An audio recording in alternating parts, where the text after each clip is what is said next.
প্রতি বছরই গঙ্গা ও ফুলহার নদীর জলে ভাসছে গোটা ভূতনি থানা এলাকা। দুর্যোগের চরম সমস্যায় পড়েছে লক্ষাধিক মানুষ। ভেঙে যাওয়া বাঁধের অংশ জুড়ে দ্রুত কাজ করার লক্ষ্যে পরিদর্শন করলেন রাজ্য সেচ দফতরের আধিকারিকরা।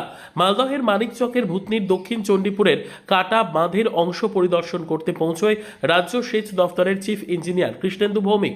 সঙ্গে ছিলেন জেলা সেচ দফতরের অন্যান্য আধিকারিক সহ জনপ্রতিনিধিরা।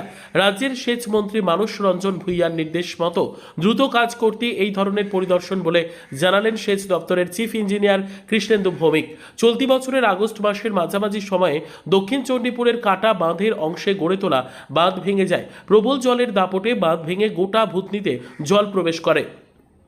ইতিমধ্যেই গঙ্গা ফুলহারের জল নেমেছে, যদিও ভেঙে যাওয়ার বাঁধের অংশ জুড়ে জল থাকায় এখনও নৌকায় করে মানুষকে পারাপার করতে হচ্ছে। প্রতি বছর বর্ষার শুরুতে এইভাবেই বাঁধ ভেঙে যাওয়ায় মানুষের মধ্যে তীব্র ক্ষোভ রয়েছে। তবে এবারে সেচ দপ্তরের লক্ষ্য রয়েছে পাকাপোক্তভাবে লকগেট তৈরি করে কাজ করার। সেই মতো সেচ দপ্তরের আধিকারিকরা পরিদর্শন করে জলের গভীরতা অনুযায়ী কিভাবে কাজ করা যায় তার খোঁজ খবর নিলেন।